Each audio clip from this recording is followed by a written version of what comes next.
Hello guys, good evening, नमो नमः, नमः संस्कृत्याम। मैं माला मैम आप सभी का हार्दिक स्वागत और अभिनंदन करती हूँ आपके अपने यूट्यूब चैनल यमएस क्लासेस वन में। ये आपका चैनल का नाम है यमएस क्लासेस वन में। आप सभी का हार्दिक स्वागत और अभिनंदन है दोस्तों। आज की प्रश्नोत्तरी में आज का जो हमारा प्रश्नोत्तरी है वह है श्रीमद् भगवत गीता से। तो हम लोग स्टार्ट करेंगे प्रश्नोत्तरी। आज का जो प्रश्नोत्तरी है श्रीमद् भगवत गीता का है। इसका एक भाग यानी पहला भाग जो है, प्रथम भाग जो है कल की कक्षा में हो चुका है, यानी कि एक भाग का जो है कक्षा हमने दे दिया है प्रश्नोत्तरी के माध्यम से। यह प्रश्नोत्तरी सामान्य परिचय से है, भगवत गीता के सामान्य परिचय से प्रश्नोत्तरी। आज जो है भगवत गीता का दूसरा प्रश्नोत्तरी यानी दूसरा भाग है प्रश्नोत्तरी। तो यदि आप पहले भाग को देखना चाहते हैं तो आप प्ले लिस्ट के माध्यम से इसको देख सकते हैं। तो आज हम प्रश्नोत्तरी करेंगे जो है श्रीमद् भगवत गीता का दूसरा भाग। इसमें प्रश्नों की संख्या 25 है। कितने दोस्तों? 25 प्रश्न है। तो आइए हम लोग चलते हैं प्रश्नोत्तरी की तरफ, देखते हैं कितने आप लोग के सही होते। पहला प्रश्न आपके सामने है। प्रश्न है श्रीमद् भगवत गीता धर्म क्षेत्र कुरुक्षेत्र समवेत्ता युषु इत्यर्थ पंक्ति क हुआ। यह जो पंक्ति है धर्म क्षेत्र कुरुक्षेत्र, यह पंक्ति किसके द्वारा बोला गया? यह है तो ऑप्शन है श्री कृष्ण के द्वारा बोला गया है क्या, अर्जुन के द्वारा बोला गया है क्या, धृतराष्ट्र के द्वारा बोला गया है क्या, या संजय के द्वारा? तो आप लोग जानते हैं दोस्तों कि श्रीमद् भागवत गीता में कुल अध्याय कितने हैं? तो 18 अध्याय। कितने हैं? 18 अध्याय है श्रीमद् भागवत गीता में, 18 अध्याय है। तो प्रथम अध्याय यहाँ पे है। प्रथम अध्याय जब स्टार्ट होता है तो उसमें एक पात्र है जो वह उस पात्र का नाम है धृतराष्ट्र। तो आंसर हमारा जाएगा धृतराष्ट्र, जो इसके अकॉर्डिंग धर्मक्षेत्र कुरुक्षेत्र संवेत्ता दुष्ट, इसके अकॉर्डिंग जो हमारा आंसर जाएगा धृतराष्ट्र। इस पंक्ति को धृतराष्ट्र ने कहा। तो प्रथम अध्याय का पहला श्लोक जो है जिसका नाम है धर्म क्षेत्र कुरुक्षेत्र, यह श्लोक जो है धृतराष्ट्र द्वारा बोला जाता है। किससे बोलते हैं? जो है संजय से बोलते हैं। संजय से बोलते हैं कि हे धृतराष्ट्र, जो है धर्म क्षेत्र और कुरुक्षेत्र में युद्ध दोनों संवेदता, दोनों जो है जो कौरव पक्ष है और पांडवों के बीच में युद्ध कैसा हो रहा है, मतलब क्या स्थिति है, क्या हो रहा है, यह पूछते हैं धृतराष्ट्र संजय से। संजय कौन है दोस्तों? संजय जो है धृतराष्ट्र के पास रहते हैं। इनको जो है दिव्य दृष्टि प्राप्त है। इनको दिव्य दृष्टि प्राप्त है और जो है ये युद्ध यानी कि कुरुक्षेत्र में जो भी क्रिया हो रही, जो भी जैसे भी युद्ध हो रहा है, उन युद्धों को आंखों देखे यानी लाइव जो है क्लास जो है उनको जो है धृतराष्ट्र को बताते हैं। तो ये यहाँ पे जो है पहला जो श्लोक है यह जो है किसके द्वारा बोला गया? तो धृतराष्ट्र के द्वारा बोला गया। यह जो है प्रथम अध्याय का प्रथम श्लोक है, ध्यान रखिएगा। इसलिए ये इम्पॉर्टेंट हो जाता है क्योंकि पूरे 18 अध्याय में यह जो है पहला एक ही श्लोक जो है धृतराष्ट्र बोलते हैं। ठीक है, तो पहले प्रश्न का यहाँ पे सी आंसर सही होता है। ठीक है, तो इसमें जो है कुरुक्षेत्र में क्या हो रहा है यह बात पूछते हैं। तो संजय जो है पूरी स्थिति बताते हैं कि अर्जुन किस प्रकार युद्ध से विमुख हो गए हैं, किस प्रकार जो है युद्ध से विमुख हो गए हैं और अपने हथियार को उन्होंने रख दिया है। ठीक है, वो युद्ध नहीं करना चाहते, वह जो है मोहग्रसित हो गए हैं। इसलिए जो है दूसरा दो अध्याय स्टार्ट होता है, दूसरा अध्याय जिसका नाम है सांख्य योग। उसमें जो है श्री कृष्ण जो है अर्जुन को उपदेश देने लगते हैं। किसके बारे में? आत्मा के बारे, आत्म तत्व के बारे में, कि आत्मा जिसके लिए तुम मोह कर रहे हो, क्या उसकी मृत्यु नहीं होगी, वह भी मरेंगे। तो आत्मा जो है कैसी होती है? जो अजर अमर है, न तो इसको कोई मार सकता है, न तो काट सकता है, न तो सुखा सकता है, न तो गिला कर सकता है। इस प्रकार जो है आत्मा के बारे में द्वितीय अध्याय में उपदेश देते हैं श्री कृष्ण। तो यह जो श्लोक है यह प्रथम अध्याय का है, इंपॉर्टेंट है, इसलिए इसको प्रश्नोत्तरी में लाया गया है दोस्तों। तो पहले प्रश्न का यहाँ पे सी आंसर सही होता है, तो यहाँ पे सी आंसर करेक्ट है। आगे बढ़ते हैं प्रश्न संख्या 2 की तरफ। प्रश्न संख्या 2 है प्रस्थानत्रयी कस्य गणना अस्ति। यहाँ पे लघुत्रयी जो है लघुत्रयी इत्यादि जो प्रश्न बनते हैं, लघुत्रयी बृहत्त्रयी प्रस्थानत्रयी। तो यहाँ पूछा प्रस्थानत्रयी कस्य गणना अस्ति, प्रस्थानत्रयी में किसकी गणना की जाती है, किसके अनुसार? भगवत गीता में। यहाँ पे भगवत गीता में लिख देते हैं। तो भगवत गीता में जो प्रस्थानत्रयी में किसकी गणना की जाती है? तो गीता की, उपनिषद, ब्रह्मसूत्र की, उपनिषद की, या वेदांग की। तो यहाँ पे प्रस्थानत्रयी में गणना अस्ति, गणना की जाती है किसकी? गीता की। किसकी? गीता की। यहाँ पे तीनों जो है प्रस्थानत्रयी के अंतर्गत आते हैं, लेकिन यहाँ पे भगवत गीता से प्रश्न हो रहा है। तो प्रस्थानत्रयी गणना कस्य गणना अस्ति, प्रस्थानत्रयी के अंतर गणना की जाती है किसको? गीता की। यहाँ पे आंसर हमारा जो है प्रश्न संख्या 2 का यहाँ पे ए आंसर सही होता है। ये किसके अनुसार? भगवत गीता के, श्रीमद् भगवत गीता के अनुसार जो है भगवत गीता के अनुसार जो है प्रस्थान त्रयी के अंतर्गत गीता को रखा गया। तो प्रश्न इतना बनेगा। तो यहाँ पे प्रश्न संख्या 2 का आंसर जो है पहला सही होता है। क्या? प्रश्न संख्या 2 का पहला आंसर सही है। आगे बढ़ेंगे प्रश्न संख्या 3 की तरफ। प्रश्न संख्या 3 है श्रीमद् भगवद गीता कस्य वर्णम स्पष्ट रूपम अस्ति। श्रीमद् भगवद गीता में कस्य वर्णम, किसका वर्णन जो स्पष्ट रूप से है। तो किसका वर्णन जो है श्रीमद् भगवद गीता में स्पष्ट रूप से किया गया है दोस्तों। तो वर्णों का, मोक्षों का, धर्मों का या पुरुषार्थों का, किसका वर्णन जो है भगवद गीता में स्पष्ट रूप से किया गया है। तो यहाँ पे जो भगवद गीता में स्पष्ट रूप से वर्णों का प्रयोग किया गया, यानी कि वर्णों का जो है विभाजन किया गया है। जैसे कि वर्ण कितने होते हैं? 4 वर्ण होते हैं। कौन होते हैं? 4 होते हैं। कौन कौन? ब्राह्मण, क्षत्रिय, वैश्य और शूद्र। यह चारों का वर्ण जो है श्रीमद् भागवत गीता में स्पष्ट रूप से दिखाई देता है। तो प्रश्न संख्या 3 का यहाँ पे ए वाला आंसर यानी पहला आंसर सही होता है। आगे बढ़ेंगे प्रश्न संख्या 4 की तरफ चलते हैं। प्रश्न संख्या 4 है श्रीमद् भगवद गीता कति वर्णो अस्ति। कितने वर्ण है श्रीमद् जो है मद् भगवद गीता के अनुसार। तो 4 है, 3 है, 5 है या 6 है। कितने वर्ण है जो दोस्तों? तो प्रश्न संख्या 4 का यहाँ पे आंसर जाएगा कि इसके जो है 4 जो है वर्ण है। 4 वर्ण है, ब्राह्मण, क्षत्रिय, वैश्य और शूद्र। तो प्रश्न संख्या 4 का यहाँ पे पहला आंसर सही होता है। वर्ण कति वर्णो संति, कितने वर्ण है? तो 4 वर्ण है। तो प्रश्न संख्या 4 का यहाँ पे पहला आंसर सही होता है, यानी कि 4 वर्ण है। ठीक है, तो प्रश्न संख्या 4 का यहाँ पे ये सही होता है। आगे बढ़ेंगे प्रश्न संख्या 5 की तरफ। प्रश्न संख्या 5 कहता है श्रीमद् भगवद गीता भगवान श्री कृष्ण कति श्लोका वाच। श्रीमद् भगवद गीता के अनुसार भगवान श्री कृष्ण ने कितने श्लोक बोले? 500, 574, 600 या 700। कितने श्लोक बोले गए हैं यहाँ पे श्रीमद् भगवद गीता के अनुसार? किसके द्वारा? श्री कृष्ण के द्वारा। तो यहाँ पे सवाल पहला होता है कि श्रीमद् भगवद गीता में कितने श्लोक हैं? तो श्लोकों की संख्या 700 है। तो आंसर हमारा जाएगा 700। तो यहाँ पूछा है कि भगवान श्री कृष्ण ने कितने श्लोक बोले? 500, 574, 600।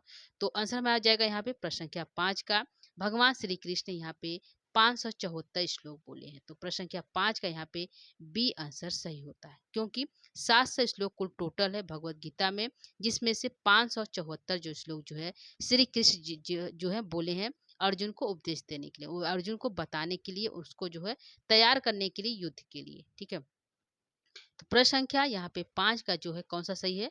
बी आंसर सही है। आगे बढ़ेंगे प्रश्न संख्या 6 की तरफ। प्रश्न संख्या 6 है श्रीमद् भगवद गीता अर्जुनस्य कति श्लोका उवाच। अब बोला कि अर्जुन ने कितने श्लोक बोले हैं? श्री कृष्ण ने 574 बोले। तो यहाँ पे 574 जो श्री कृष्ण ने बोले, तो अर्जुन के द्वारा कितने बोला गया है? 50, 84, 80 या 41। कितने बोले गए हैं दोस्तों अर्जुन के द्वारा? तो कुल 700 है। कितने हैं? 700 है, जिसमें से 574 किसने बोले? श्री कृष्ण ने 574 बोले। अर्जुन ने किसने बोले, कितने बोले? तो अर्जुन ने बोले 84। कितने बोले? 84। तो यहाँ पे 84 जो है अर्जुन के द्वारा बोला गया श्लोक। ध्यान रखिएगा, यहाँ पे 4 पात्र मुख्य रूप से दिखाई देंगे, जिसमें से कितने श्लोक कृष्ण ने बोले, कितने अर्जुन ने बोले, कितने संजय ने बोले और कितने धृतराष्ट्र बोले। तो यहाँ पे धृतराष्ट्र ने एक ही श्लोक बोला है, जो है कुरुक्षेत्र, धर्मक्षेत्र, कुरुक्षेत्र। ठीक है, तो प्रश्न संख्या यहाँ पे 6 का जो है बी आंसर सही होता है। आगे बढ़ेंगे प्रश्न संख्या 7 की तरफ। प्रश्न संख्या 7 है श्रीमद् भगवद गीता संजयस्य कति श्लोका हुआ। संजय ने कितने श्लोक बोले हैं? 50 बोले हैं, 84 बोले हैं, 80 बोले या 41 बोले? कितने बोले हैं दोस्तों? तो यहाँ पे श्रीमद् भगवद गीता के अनुसार संजय ने कुल जो है 41 श्लोक बोले हैं। कितने बोले? 41 श्लोक बोले हैं। तो आंसर यहाँ पे हमारा डी सही होता है। आगे बढ़ते हैं प्रश्न संख्या 8 की तरफ। प्रश्न संख्या 8 यहाँ पे है श्रीमद् भगवद गीता धृतराष्ट्र कति श्लोकावाच। कितने श्लोक धृतराष्ट्र ने बोले हैं दोस्तों? 1, 2, 3, 4। तो अभी हमने बताया कितने हैं? 1 श्लोक बोले गए हैं, जिस श्लोक का नाम है धर्म क्षेत्र कुरुक्षेत्र। ठीक है, तो प्रश्न संख्या 8 का यहाँ पे ए आंसर सही होता है। ठीक है, 1 जो है किसने बोले? 1 जो है धृतराष्ट्र ने बोले। जो है यहाँ पे जो है अर्जुन ने कितने बोले? 84 बोले। और संजय ने कितने बोले? 41 बोले। और जो है 574 जो है यहाँ पे जो है श्री कृष्ण ने बोले। तो कुल मिलाकर 700 श्लोक जो है 4 पात्रों के द्वारा बोला गया है, और जो है यहाँ पे 18 अध्यायों में। तो यहाँ प्रश्न संख्या यहाँ पे कौन सा प्रश्न संख्या 8 का ए आंसर सही हो गया था। आगे बढ़ेंगे, प्रश्न संख्या 9 की तरफ चलते हैं। प्रश्न संख्या 9 है श्रीमद् भगवद गीता छंद। अब पूछ रहा है कि श्रीमद् भगवद गीता में छंद है तो कौन कौन से दोस्तों? अनुष्टुप है, अनुष्टुप छंद का प्रयोग है, बृहति है, त्रिष्टुप है, जगती या सर्वापी। कितने छंदों का प्रयोग है श्रीमद् भगवद गीता में?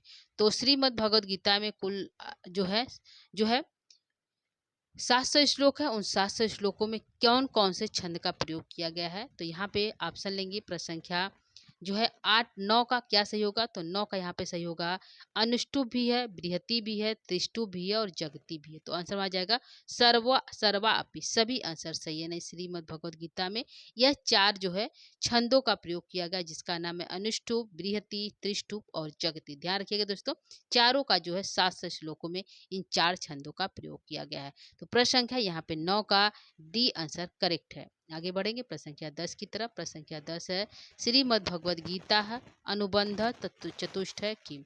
तो यहाँ पे श्रीमद् भगवद गीता के अनुसार अनुबंध 4 अनुबंध है। तो कौन कौन से हैं? विषय है, प्रयोजन है, अधिकार है या संबंध है या फिर उपयुक्त सभी है या उपयुक्त सभी। एक ऑप्शन और जाएगा। तो यहाँ पे हमारा आंसर जाएगा कितने हैं दोस्तों? 4 अनुबंध है जिसका नाम है विषय, प्रयोजन, अधिकार और संबंध। तो यहाँ पे हमारा आंसर जो 5वां ऑप्शन है उपयुक्त सभी, यह हमारा सही होगा।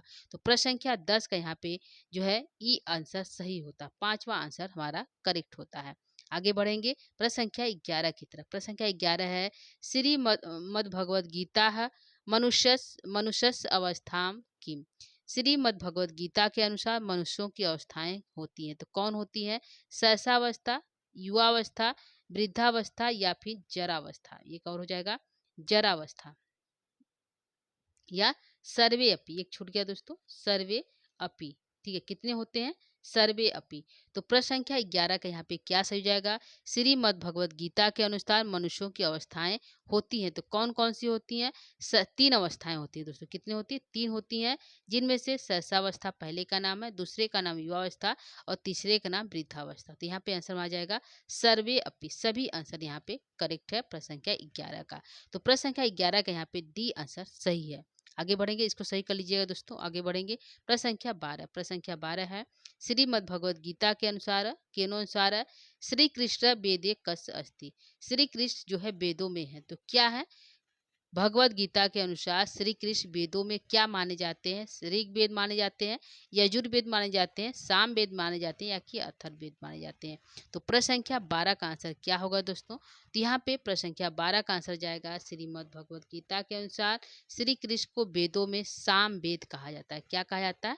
सामवेद कहा जाता है। तो प्रश्न संख्या 12 का यहाँ पे सी आंसर सही है। आगे बढ़ेंगे प्रश्न संख्या 13 की तरफ। प्रश्न संख्या 13 है श्रीमद् भगवद गीता के अनुसार श्री कृष्ण वृक्षे कस्य। वृक्षों में क्या कहा जाता है श्री कृष्ण को? तो बरगद कहा जाता है, पीपल कहा जाता है, नीम कहा जाता है या फिर ताड़ कहा जाता है। क्या कहा जाता है जो है वृक्षों में श्री कृष्ण को? तो प्रश्न संख्या 13 का आंसर यहाँ पे क्या होगा दोस्तों? प्रश्न संख्या 13 का आंसर जाएगा यहाँ पे पीपल कहा जाता है। क्या कहा जाता है? पीपल। वृक्षों में श्री कृष्ण को ही पीपल कहा जाता है। तो प्रश्न संख्या 13 का यहाँ पे जो है बी आंसर सही होता है। तो 13 का यहाँ पे बी आंसर सही करिएगा। आगे बढ़ते हैं प्रश्न संख्या 14 की तरफ। प्रश्न संख्या 14 यहाँ पे है श्रीमद् भगवद गीता अनुसार श्री कृष्ण अश्वो कस्य अस्ति। अश्वों में क्या कहा जाता है श्री कृष्ण को? तो श्वेत घोड़ा, उच्चैःश्रवा घोड़ा, लाल घोड़ा या सर्वे अपी। किसको कहा जाता है? श्री कृष्ण को घोड़ा में क्या कहा जाता है? तो प्रश्न संख्या 14 का यहाँ पे आंसर जाएगा उच्चैःश्रवा घोड़ा। क्या कहा जाता है? घोड़ों में श्री कृष्ण को उच्चैःश्रवा घोड़ा कहा जाता है। तो प्रश्न संख्या 14 का यहाँ पे जो है बी आंसर सही होता है। यह सभी प्रश्न जो हमने अभी बता रहे हैं दोस्तों कि श्री कृष्ण को जो भगवद गीता में क्या क्या कहा गया है। तो यह प्रश्न यहाँ से प्रश्न 1-2 पूछते हैं, तो इसको भी आप पढ़ते चलिएगा। जो है यह भी प्रश्न इंपॉर्टेंट है, तो इसलिए इसको हम लेकर आए हैं। आंसर हमारा जो है यहाँ पे 14 का बी आंसर सही है। आगे है प्रश्न संख्या 15। प्रश्न संख्या 15 कहता है श्रीमद् भगवद गीता के अनुसार श्री कृष्ण सर्पो कस्य। सर्पों में श्री कृष्ण क्या है? तो नाग है क्या, वासुकी है क्या, शेषनाग है क्या या फिर वरुण है? तो नागों में श्री कृष्ण को, सर्पों में श्री कृष्ण को क्या कहा जाता है भगवद गीता के अनुसार? तो सर्पों में श्री कृष्ण को वासुकी कहा जाता है। क्या कहा जाता है? वासुकी कहा जाता है। तो यहाँ पे 15 का यहाँ पे बी आंसर सही है। आगे बढ़ते हैं प्रश्न संख्या 16 की तरफ। प्रश्न संख्या 16 कहता है श्रीमद् भगवद गीता के अनुसार श्री कृष्ण विद्यो कस अस्ति, विद्या में जो है श्री कृष्ण को क्या कहा जाता है जो है भगवत गीता के अनुसार। तो ज्ञान विद्या, अध्यात्म विद्या, स्वर्गलोक विद्या या सर्वे अपि। क्या विद्या कहा जाता है श्री कृष्ण को, कौन सी विद्या कहा जाता है? तो आध्यात्मक विद्या कहा जाता है। क्या कहा जाता है? अध्यात्म विद्या कहा जाता है। तो प्रश्न संख्या 16 का यहाँ पे बी आंसर करेक्ट है। आगे बढ़ेंगे प्रश्न संख्या 17 की तरफ। प्रश्न संख्या 17 कहता है श्रीमद् भगवद गीता अनुसार श्री कृष्ण छंदानी कस अस्ति, छंदों में श्री कृष्ण को क्या कहा जाता है? तो अनुष्टुप कहा जाता है क्या, गायत्री कहा जाता है क्या, जगती कहा जाता है क्या, या त्रिष्टुप कहा जाता है? तो अभी हमने पढ़ के आया दोस्तों कि छंद जो है श्रीमद् भगवद गीता में कौन कौन से छंद है। तो अनुष्टुप, जगती, त्रिष्टुप ये सभी प्रयोग किए गए थे। तो यहाँ पूछ रहा है कि श्री कृष्ण को छंदों में क्या कहा जाता है। ठीक है, तो आंसर क्या होगा? आंसर हो जाएगा यहाँ पे श्री कृष्ण को छंदों में गायत्री छंद कहा जाता है। क्या कहा जाता है? गायत्री छंद कहा जाता है। तो प्रश्न संख्या 17 का यहाँ पे बी आंसर सही होता है। आगे बढ़ेंगे प्रश्न संख्या 18 की तरफ। प्रश्न संख्या 18 कहता है श्रीमद् भगवद गीता अनुसार श्री कृष्ण मुनौ कस अस्ति, मुनि श्री कृष्ण को मुनि के रूप में क्या कहा जाता है? मुनियों में श्री कृष्ण को क्या कहा जाता है? तो वाल्मीकि कहा जाता है, वेद व्यास कहा जाता है, कालिदास कहा जाता है, या फिर पाणिनि कहा जाता है? क्या कहा जाता है श्री कृष्ण को मुनौ में? तो प्रश्न संख्या यहाँ पे 18 का हो जाएगा हमारा वेद व्यास कहा जाता है। क्या कहा जाता है? वेद व्यास कहा जाता है। तो प्रश्न संख्या 18 का यहाँ पे बी आंसर सही होता है। आगे बढ़ेंगे प्रश्न संख्या 19 की तरफ। प्रश्न संख्या 19 कहता है कि श्रीमद् भगवद गीता पौंड्रम दभ्यो महाशंखम क, श्रीमद् भगवद गीता के अनुसार पौंड जो है महाशंख का नाम है। तो कह किसके महाशंख का नाम है? तो धनंजय का है, ब्रिकोदरा का, ऋकेशा का, या गिरिटी का? किसके जो है संघ का नाम जो है पौंड रखा गया है? प्रश्न संख्या 19। तो यहाँ पे आंसर आ जाएगा ब्रिकोदर, ब्रिकोदर के संघ का नाम जो है पौंड है। प्रश्न संख्या 19 का यहाँ पे बी आंसर करेक्ट है। आगे बढ़ेंगे प्रश्न संख्या जो है 20 की तरफ। प्रश्न संख्या 20 है कि श्रीमद् भगवद गीता के अनुसार ज्ञानवानों कस अस्ति, ज्ञानवान में श्री कृष्ण को क्या कहा जाता है? तत्व ज्ञान कहा जाता है क्या, भू ज्ञान कहा जाता है क्या, आत्मज्ञान कहा जाता है क्या, या फिर विद्या ज्ञान कहा जाता है? तो प्रश्न संख्या 20 का यहाँ पे आंसर क्या होगा दोस्तों? तो प्रश्न संख्या 20 का यहाँ पे आंसर जाएगा कि श्रीमद् भगवद गीता के अनुसार जो श्री कृष्ण को ज्ञानवानों में क्या कहा जाता है? तो ज्ञानवानों में तत्व ज्ञान, जो सभी तत्वों का ज्ञान रखते हैं उनको कहा जाता है तत्व ज्ञान है। तो प्रश्न संख्या 20 का यहाँ पे ए वाला आंसर, पहला आंसर सही है। आगे बढ़ेंगे प्रश्न संख्या 21 की तरफ। प्रश्न संख्या 21 है कि श्रीमद् भगवद गीता कति योगा प्रयुक्ता, जो है श्रीमद् भगवद गीता के अनुसार कितने योग का प्रयोग किया गया है? त्रय, चतुर्थ, पंच या षष्ठ? तो योग कितने माने गए हैं भगवद गीता के अनुसार दोस्तों? तो भगवद गीता के अनुसार जो योग 3 माने गए हैं। कितने माने गए? 3 माने गए। यदि पूछा कि भगवद गीता के अनुसार मनुष्यों की अवस्थाएं कितनी मानी गई, तो वह भी 3 माना गया है। तो प्रश्न संख्या यहाँ पे 21 का ए आंसर सही है। आगे बढ़ेंगे प्रश्न संख्या 22 की तरफ। प्रश्न संख्या 22 कहता है श्रीमद् भगवद गीता अनुसार प्रमुख योग का, प्रमुख योग कौन कौन से? 3 योग थे, तो कौन कौन से योग है दोस्तों? तो कर्म योग है, ज्ञान योग है, भक्ति योग है। तो आंसर आ जाएगा सर्वे अपि, सभी योग है, यानी तीनों योग है। तो यहाँ पे दोस्तों एक बात होता है कि यहाँ पे जो है श्रीमद् भगवद गीता में जो सबसे इम्पोर्टेंट बात की क्या कही गई थी? तो कर्म योग, यानी कि व्यक्ति जो है अपने कर्म पर ध्यान दे, फल की चिंता न करे। तो सबसे पहले योग का नाम है कर्म योग।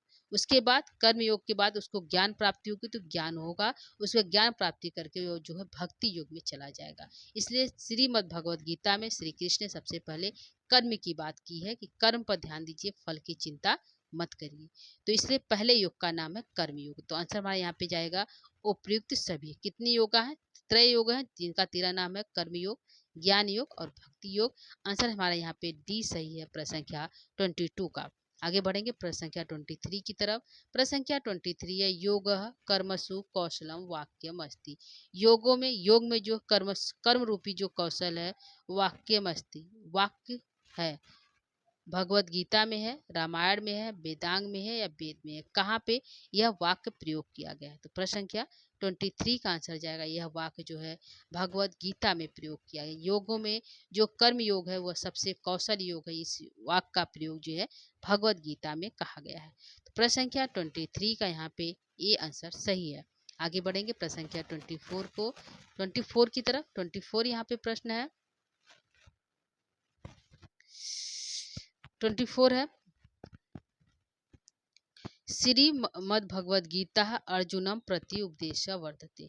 अर्जुन के प्रति उपदेश कौन देता है? तो अर्जुन देते हैं, कृष्ण देते हैं, कर्ण देते हैं या सहदेव देते हैं? तो सभी को पता है इसको आंसर दोस्तों कि श्रीमद् भगवद गीता के अनुसार अर्जुन को उपदेश श्री कृष्ण देते हैं। तो ये इंपॉर्टेंट प्रश्न है। प्रश्न संख्या 23 का यहाँ पे बी आंसर करेक्ट है। आगे बढ़ेंगे प्रश्न संख्या 24 की तरफ। प्रश्न संख्या 24 है, श्रीमद् भगवद गीता के अनुसार गुड़ा केशक का गुड़ा केश किसको कहा गया?